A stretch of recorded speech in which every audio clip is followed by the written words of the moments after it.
ಮಾವು ಬೆಳೆಗೆ ಬೆಂಬಲ ಬೆಲೆ ನೀಡುವಂತೆ ಆಗ್ರಹಿಸಿ ಇಂದು ಕೋಲಾರ ಬಂದ್ಗೆ ಕರೆ ನೀಡಲಾಗಿದೆ. ಕೋಲಾರ ಜಿಲ್ಲಾ ಕೇಂದ್ರ, ಶ್ರೀನಿವಾಸಪುರ ಸೇರಿದಂತೆ ಜಿಲ್ಲೆಯ ವಿವಿಧ ತಾಲೂಕುಗಳು ಬಂದ್ ಆಗಲಿವೆ. ಮಾವು ಬೆಳೆಗಾರರ ಸಂಘ ಹಾಗೂ ವಿವಿಧ ಸಂಘಗಳ ಬೆಂಬಲದೊಂದಿಗೆ ಬಂದ್ಗೆ ಕರೆ ನೀಡಿದ್ದು, ಮಾವಿಗೆ ಕನಿಷ್ಠ 8 ರಿಂದ 10 ಸಾವಿರ ರೂಪಾಯಿ ನೀಡಬೇಕೆಂದು ಮಾವು ಬೆಳೆಗಾರರು ಆಗ್ರಹಿಸಿದ್ದಾರೆ.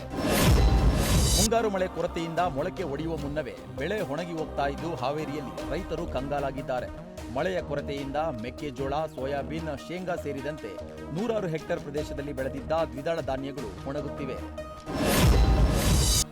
ನಿಯಂತ್ರಣ ತಪ್ಪಿ 4ಕ್ಕೂ ಹೆಚ್ಚು ವಾಹನಗಳಿಗೆ ಕಾರು ಡಿಕ್ಕಿ ಹೊಡೆದಿರುವ ಘಟನೆ ಚಿಕ್ಕಮಗಳೂರು ನಗರದ ಎಂಜಿ ರಸ್ತೆಯಲ್ಲಿ ನಡೆದಿದೆ. ಅತಿ ವೇಗವಾಗಿ ಬಂದ ಕಾರು ನಿಯಂತ್ರಣ ಸಿಗದೆ ಇತರ ವಾಹನಗಳಿಗೆ ಡಿಕ್ಕಿ ಹೊಡೆದಿದೆ. ಅಪಘಾತದ ರಭಸಕ್ಕೆ ಡಿಕ್ಕಿ ಹೊಡೆದ ಕಾರು ಸಂಪೂರ್ಣವಾಗಿ ಜಖಂಗೊಂಡಿದ್ದು ಯಾವುದೇ ಪ್ರಾಣಾಪಾಯ ಸಂಭವಿಸಿಲ್ಲ. ಚಲಿಸ್ತಾ ಇದ್ದ ಲಾರಿಗೆ ಹಿಂಬದಿಯಿಂದ ಕಾರು ಡಿಕ್ಕಿ ಹೊಡೆದಿದ್ದು ಸದ್ಯ ಯಾವುದೇ ಪ್ರಾಣಾಪಾಯ ಸಂಭವಿಸಿಲ್ಲ. ಚಿತ್ರದುರ್ಗದ ರಾಯಾಪುರ ಮ್ಯಾಸರಹಟ್ಟಿ ಬಳಿ ಈ ಅಪಘಾತ ಸಂಭವಿಸಿದೆ. ಕಾರು ಚಿತ್ರದುರ್ಗದಿಂದ ಬಳ್ಳಾರಿ ಕಡೆಗೆ ಹೊರಟಿದ್ದ ವೇಳೆ ಲಾರಿಗೆ ಹಿಂಬದಿಯಿಂದ ಡಿಕ್ಕಿ ಹೊಡೆದಿದೆ.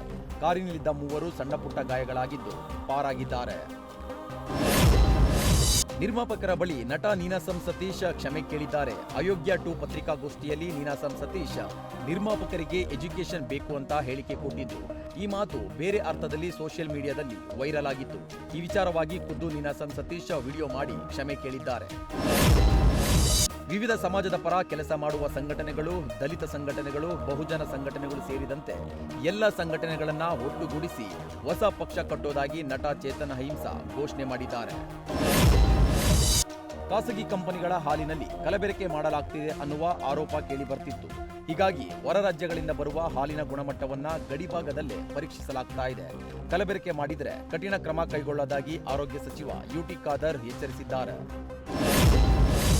ರಾಜ್ಯ ಸರ್ಕಾರದ ಬಿಡದಿ ಟೌನ್ಶಿಪ್ ವಿರೋಧಿಸಿ ಸಾವಿರಾರು ರೈತರು ಬೈರಮಂಗಲ ಚಲೋಗೆ ಕರೆ ಕೊಟ್ಟಿದ್ದಾರೆ. ಇಂದು ಬೆಳಗ್ಗೆ 11 ಗಂಟೆಗೆ ಬಿಡದಿಯಿಂದ ಬೈರಮಂಗಲ ಗ್ರಾಮದವರೆಗೂ ಬೃಹತ್ ಬೈಕ್ ರ್ಯಾಲಿ ನಡೆಯಲಿದೆ. ಈ ಪ್ರತಿಭಟನೆಯಲ್ಲಿ ರಾಮನಗರ ಅಷ್ಟೇ ಅಲ್ಲದೆ ರಾಜ್ಯದ ಸುಮಾರು 8 ಜಿಲ್ಲೆಗಳ ಸಾವಿರಾರು ರೈತರು ಭಾಗಿಯಾಗಲಿದ್ದಾರೆ.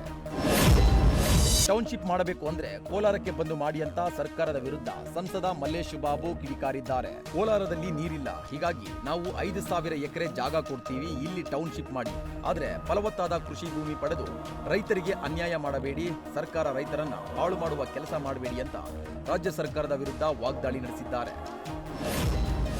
ಹದಗೆಟ್ಟ ರಸ್ತೆಯಿಂದ ವಿಪರೀತ ಧೂಳು ಬರ್ತಾ ಇದ್ದು ಚಿಕ್ಕಮಗಳೂರಿನ ಕಳಸ ತಾಲೂಕಿನ ಜನರು ಆಕ್ರೋಶ ವ್ಯಕ್ತಪಡಿಸಿದ್ದಾರೆ.